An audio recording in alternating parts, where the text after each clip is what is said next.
आज यहाँहरूसँगै अध्ययन गर्ने हाम्रा परमेश्वरको वचनको शीर्षक छ, म अन्धो थिएँ तर अब देख्दछु।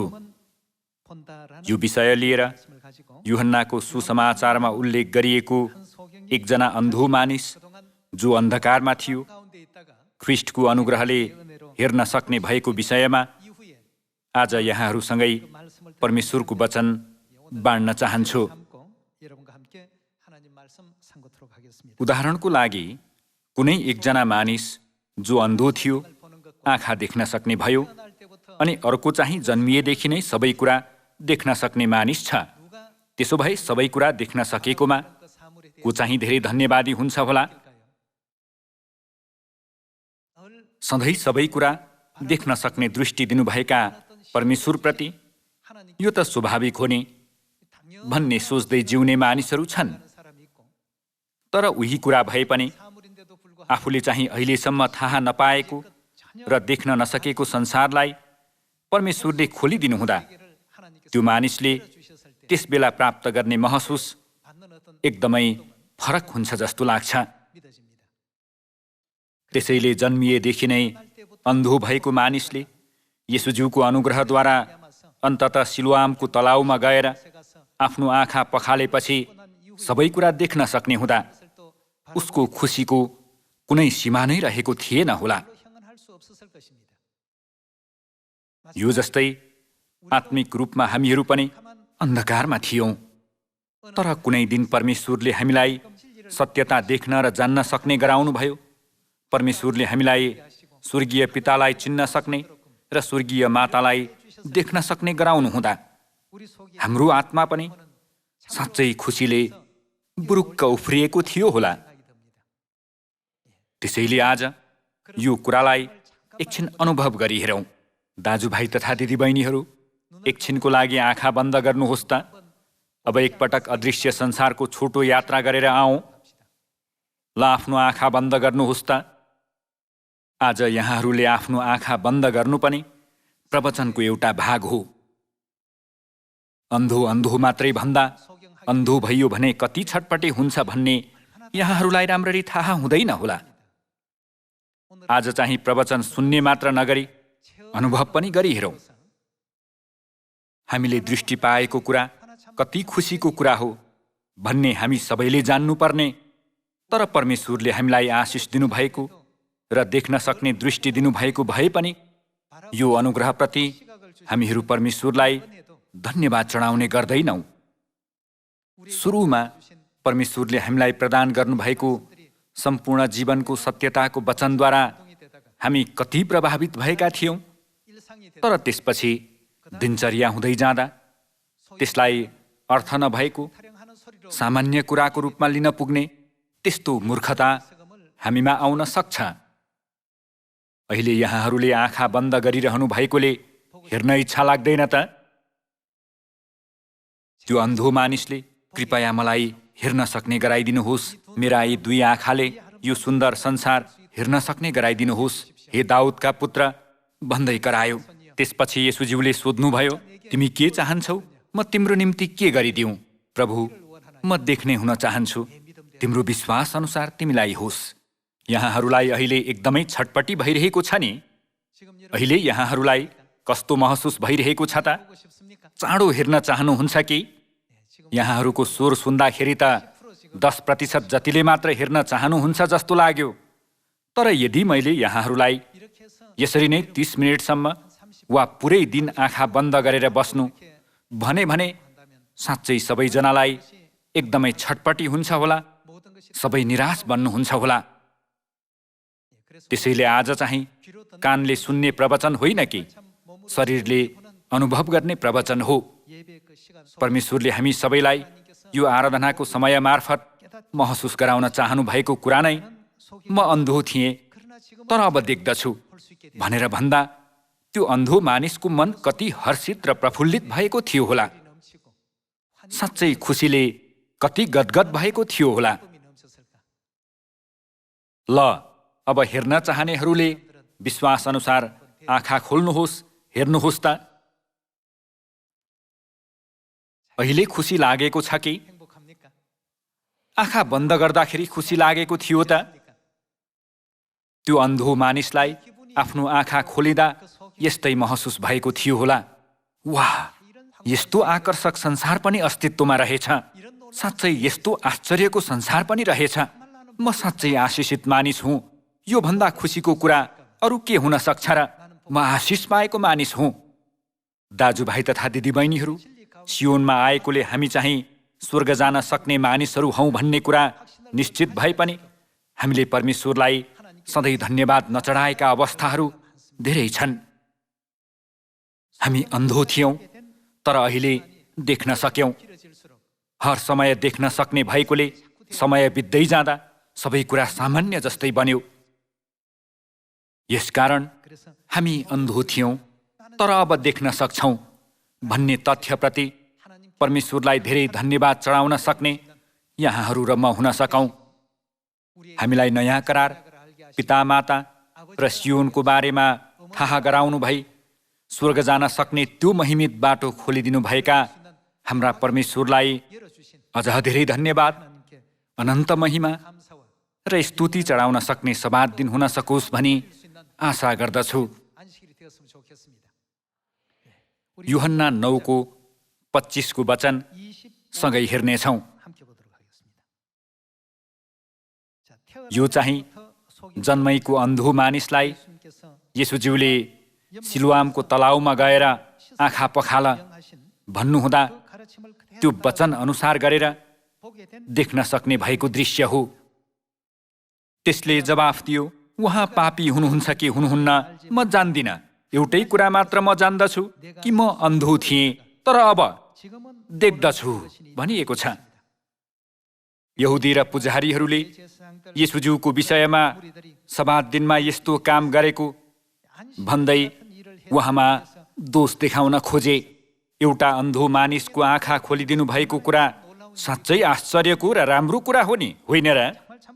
त्यस्तो आश्चर्यको कामको बावजुद पनि तिनीहरूले येशूज्यूले गर्नुभएको सम्पूर्ण कार्यको विरोध गर्नको निम्ति त्यो अन्धो मानिसलाई खोजेर प्रश्न सोद्धा त्यो अन्धो मानिसले, उहाँ को हुनुहुन्छ म जान्दिनँ, किनभने म अन्धो हुँदा मैले उहाँलाई भेटेको थिएँ।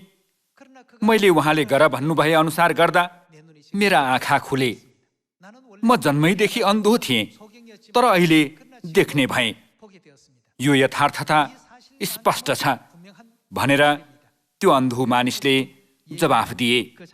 हामी पद 31 हेरौँ।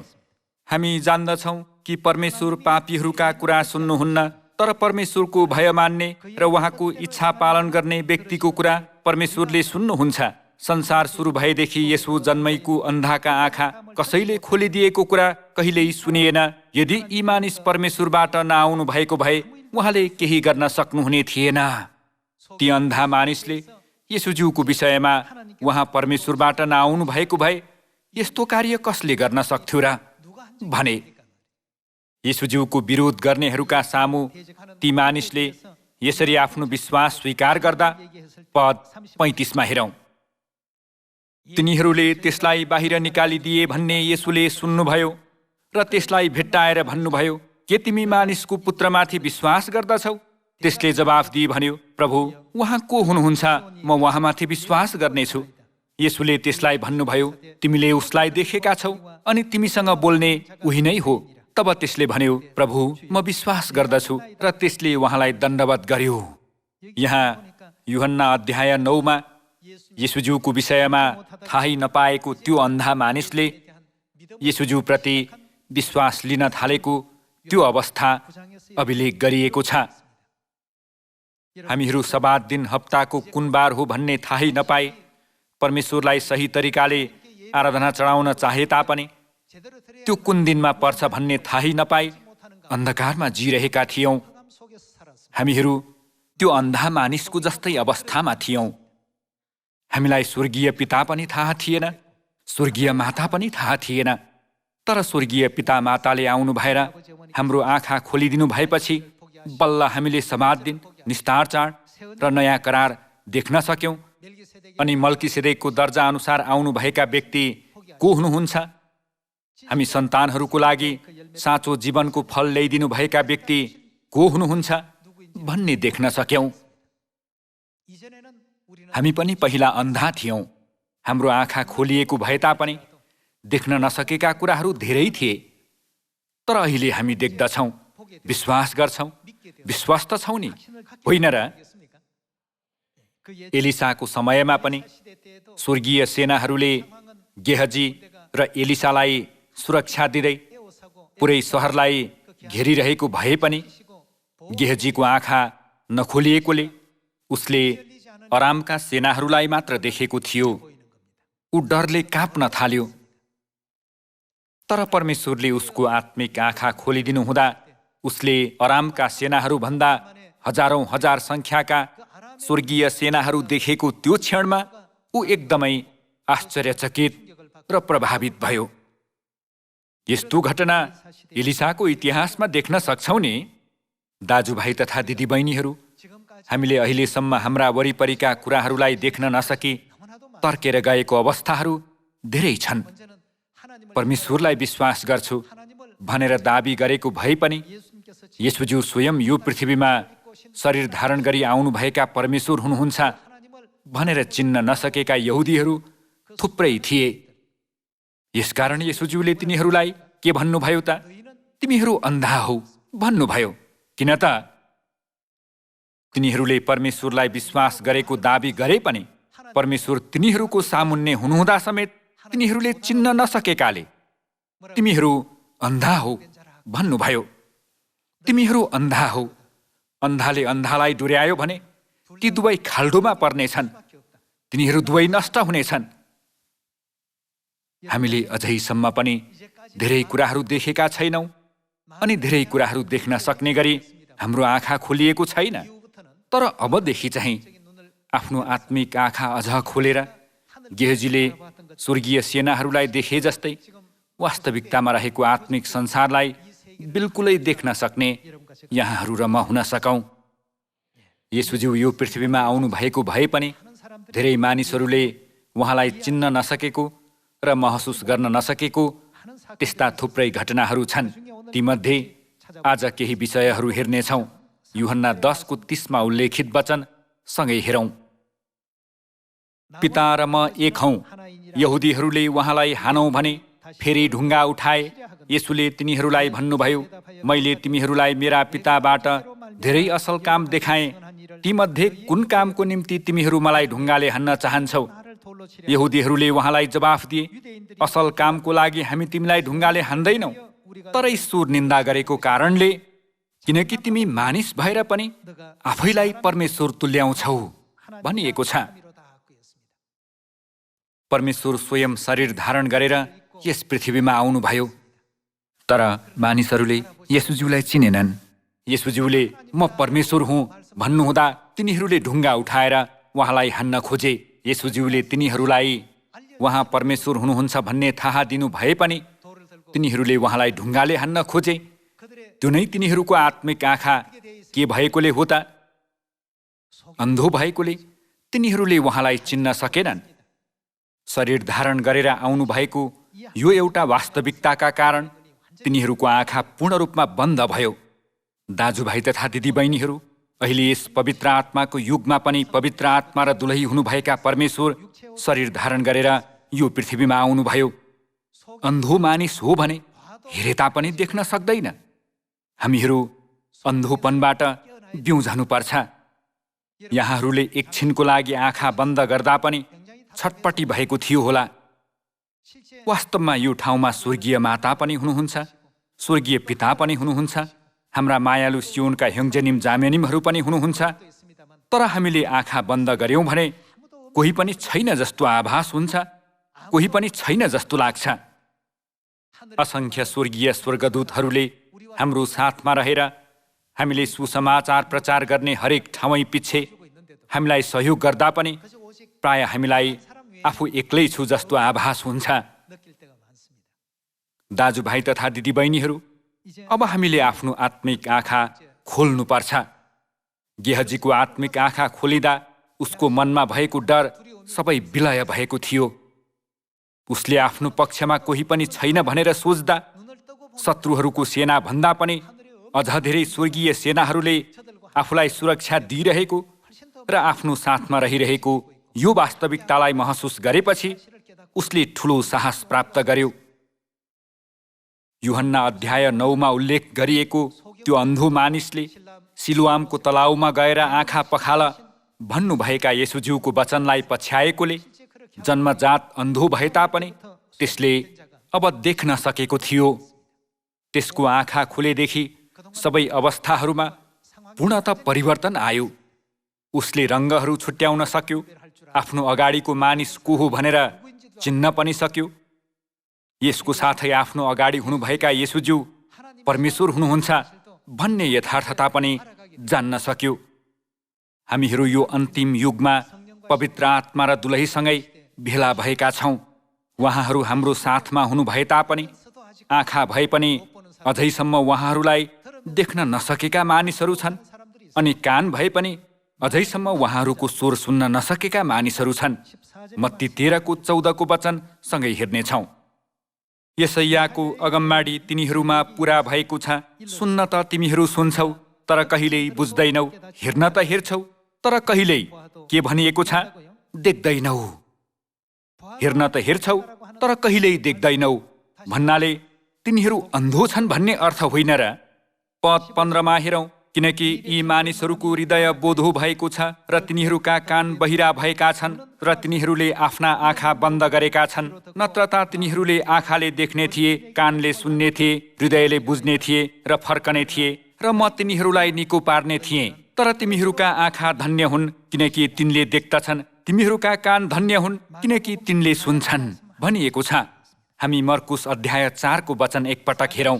अध्याय 4 11 हेर्ने हो भने उहाँले तिनीहरूलाई भन्नुभयो, परमेश्वरका राज्यको रहस्य तिमीहरूलाई दिइएको छ, तर बाहिरकाहरूलाई भने सबै कुरा दृष्टान्तमा भनिन्छ कि तिनीहरू हेर्न त हेर्छन् तर देख्दैनन्, सुन्न त सुन्छन् तर बुझ्दैनन्। नत्र त तिनीहरूले पश्चाताप गर्ने थिए र तिनीहरूको पाप क्षमा हुने थियो। उहाँले तिनीहरूलाई भन्नुभयो, तिमीहरू यस दृष्टान्तको अर्थ बुझ्दैनौ, त्यसो भए अरू सब दृष्टान्तहरूका अर्थ कसरी बुझ्नेछौ भनिएको छ। यहाँ पनि हेर्ने हो भने तिनीहरू हेर्न त हेर्छन् तर के भनिएको छ, तर देख्दैनन् भनिएको छ। यो युगमा येशूज्यूसँग भेट भयो भने तुरुन्तै उहाँलाई चिनेर साँच्चै उहाँको पाउमा दण्डवत गर्ने थिए जस्तो लाग्न सक्ला। तर येशूज्यूको युग वर्तमान युगभन्दा केही फरक थिएन। येशूज्यू हाम्रो अगाडि खडा हुनुहुन्छ भने पनि उहाँलाई झुकेर दण्डवत गर्ने मानिस पनि हुन्छन् भने त्यसो नगर्ने मानिस पनि हुन्छन्। अनि यहुदीहरू, फरिसीहरू र शास्त्रीहरूले जस्तै ढुङ्गा उठाएर हान्न खोज्ने मानिस पनि हुन्छन्। उहाँको अपमान गर्ने, निन्दा गर्ने मानिसहरू पनि हुन्छन्। हेरे तापनि नदेख्ने मानिसहरू पनि हुन्छन् भने आत्मिक आँखा खोलिएर देख्ने र जान्ने मानिसहरू पनि हुन्छन्। आज यो युगमा पवित्र आत्मा र दुलही हाम्रो साथमा हुनुहुन्छ। अन्धो मानिसहरू पनि छन् भने आँखा खोलिएर महसुस गर्ने मानिसहरू पनि छन्। पवित्र आत्मा र दुलहीले दिनुभएका सम्पूर्ण वचनहरू चाहिँ बाइबलमा परमेश्वरले लिखित रूपमा दिनुभएको वचनभन्दा अझ उच्च छ भनी विश्वास गर्ने मानिसहरू छन् भने यत्तिकै भन्नुभएको त हो नि भन्दै त्यसलाई हलुका ठान्ने मानिसहरू पनि छन्।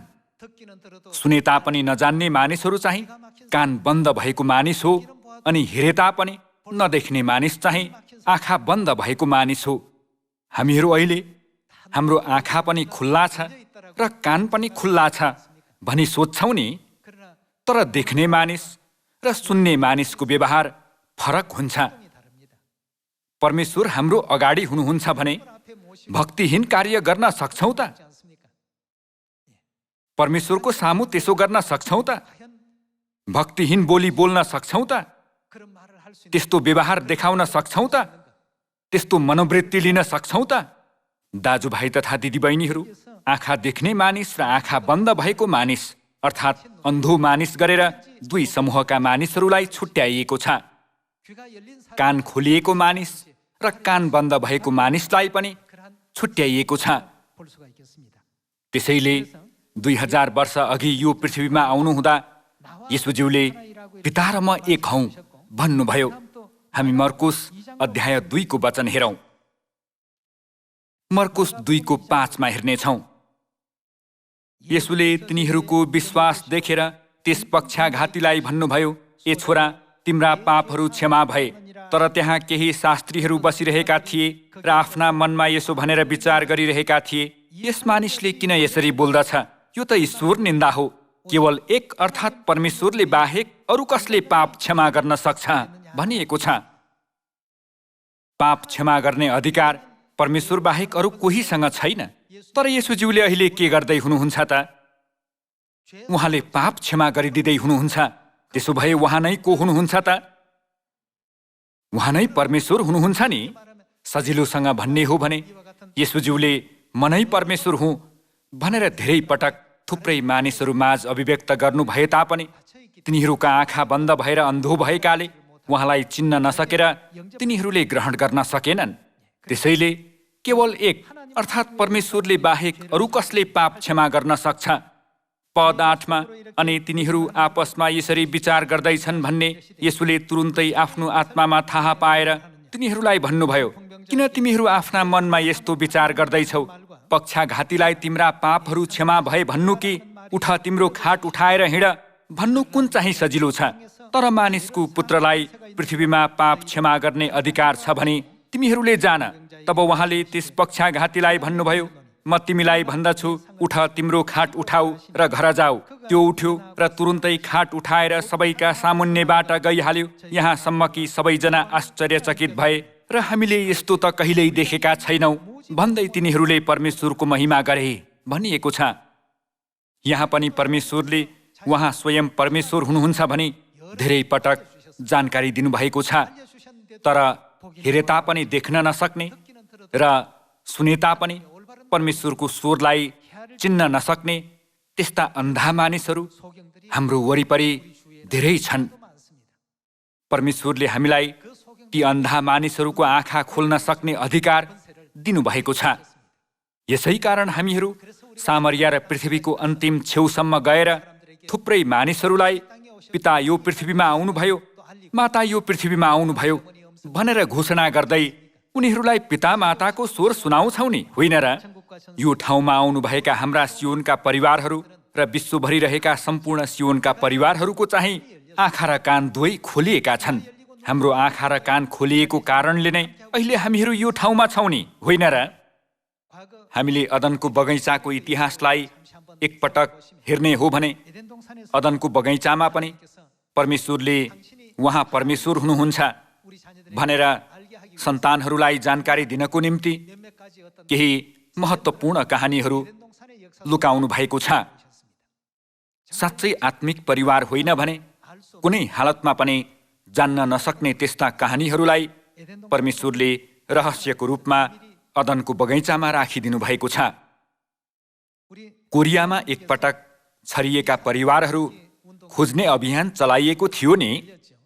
युद्धको कारणले एक अर्काबाट बिछोडिन पुगेका परिवारहरूसँग दशकौँपछि भेट हुँदा अनुहार, स्वरूप र थुप्रै कुराहरू परिवर्तन भएकोले एक अर्कालाई चिन्न पनि एकदमै गाह्रो भएको थियो।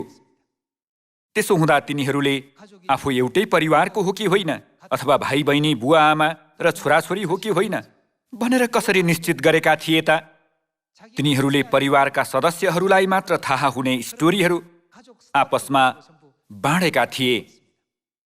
परिवारका सदस्यहरू होइन भने कसैलाई थाहा नहुने त्यस्ता कहानीहरू तिनीहरूले आपसमा बाँडेका थिए। उदाहरणको लागि, एक दिन मेरी आमाले मेरी बहिनीलाई पिठ्यौमा बोकेर बजारबाट फर्किनु हुँदा एक्कासी बाटोमा चिप्लेर आमा लड्नु भएको थियो।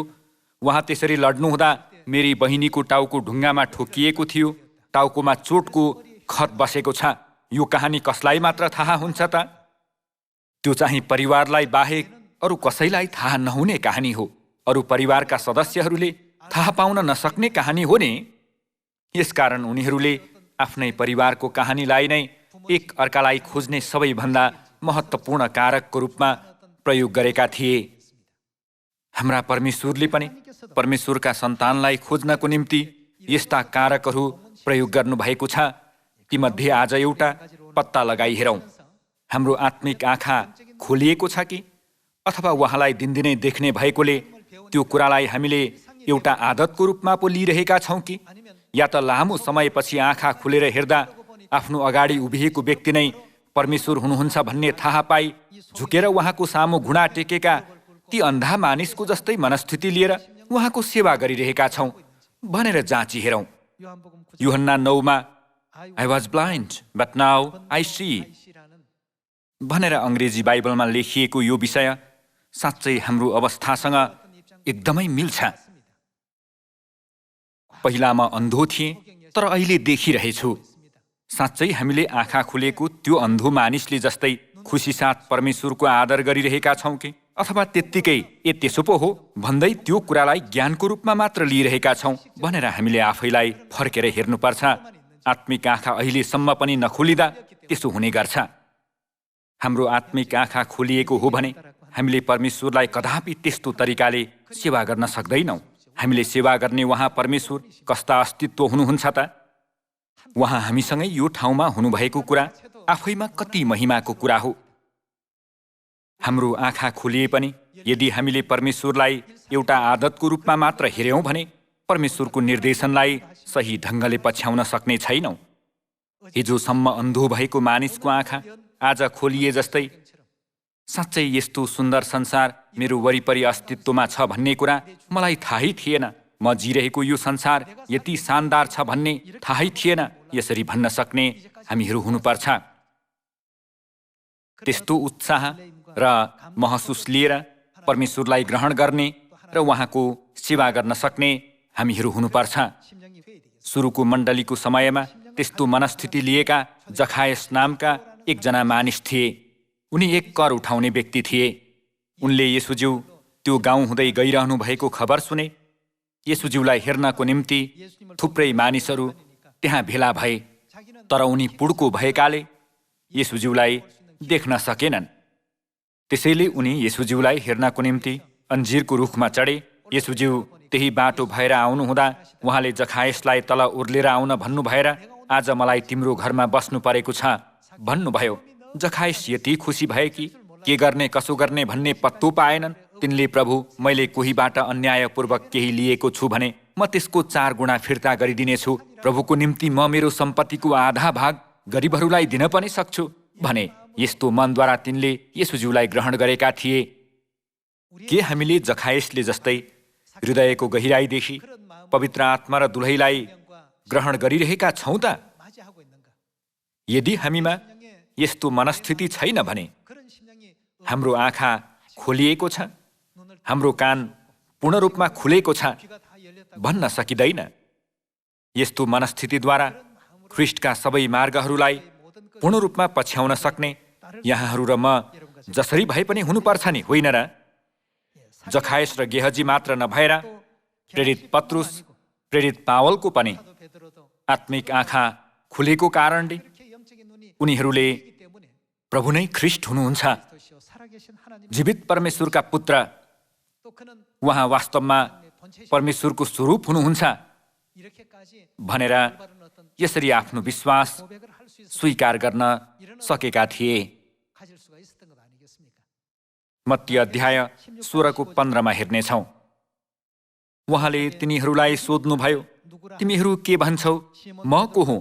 सिमोन पत्रुसले जवाफ दिए, तपाईँ ख्रीष्ट हुनुहुन्छ, जीवित परमेश्वरको पुत्र।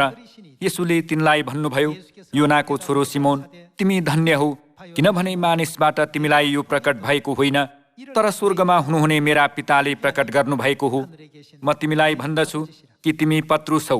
म मेरो मण्डली यस चट्टानमाथि स्थापित गर्नेछु र नरकका ढोकाहरू त्यसमाथि विजयी हुने छैनन्। म तिमीलाई स्वर्गको राज्यका साँचाहरू दिनेछु। जे तिमीले पृथ्वीमा बाँध्नेछौ सो स्वर्गमा बाँधिनेछ, र जे तिमीले पृथ्वीमा फुकाउला सो स्वर्गमा फुकाइनेछ भनिएको छ। परमेश्वरले यस्तो प्रचुर आशिष दिनुभयो। यो चाहिँ आत्मिक आँखा खोलिएकाहरूलाई अनुमति दिनुहुने आशिष हो। आज हामीले स्वर्गीय पितालाई पिता र स्वर्गीय मातालाई माता भनेर उठले पुकारिरहेको भए पनि के हामीहरू वास्तवमै आत्मिक रूपमा खोलिएको आँखाद्वारा पिता मातालाई देखेर पिताको स्वर सुन्दै माताको वचनमा आज्ञाकारी भइरहेका छौँ त? यी विषयहरूलाई स्पष्टसँग बुझेर परमेश्वरले जता डोर्याउनु भए पनि धन्यवादी मनद्वारा त्यो मार्गलाई पछ्याउन सक्ने गरी आत्मिक आँखा पूर्ण रूपले खोल्ने हामीहरू सबैजना हुन सकौँ। यसै कारण प्रेरित पावलले पनि अन्त्यमा शहीद हुने त्यो क्षणमा पनि सुत्न नपाए पनि, नग्नतामा पनि, खान नपाए पनि सुसमाचार प्रचार गर्ने क्रममा कठिनाई र बलिदानको बाटोले सँगसँगै पछ्याए तापनि ती बाटोहरूलाई उनले अलिकति पनि कठिनाईको रूपमा लिएनन्। त्यसकारण उहाँ वास्तवमा परमेश्वरको मूल स्वरूप हुनुहुन्छ भन्ने वचनद्वारा पूर्ण रूपमा सुसमाचार प्रचार गर्ने महान प्रेरित बन्न सके नि, होइन र? आज यो समय मार्फत हाम्रो आत्मिक आँखा खोलौँ। अब हामीहरू अझ बढी अन्धो भएर बस्नु हुँदैन। हामीले सत्यता थाहा पाएर मात्र हुँदैन, तर हामीले कस्तो मनस्थितिद्वारा परमेश्वरको मार्गलाई पछ्याउनु पर्छ भन्ने कुरा पनि सही तरिकाले बुझ्नुपर्छ। परमेश्वरले जता डोर्याउनु भए पनि अन्त्यसम्मै अपरिवर्तनीय विश्वास लिएर स्वर्गतर्फ दौडन सक्ने हाम्रा सियोनका सबै परिवारहरू हुनुहोस् भनी अनुरोध गर्दछु। आजको वचन यतिमै समाप्त गर्दछु। धन्यवाद।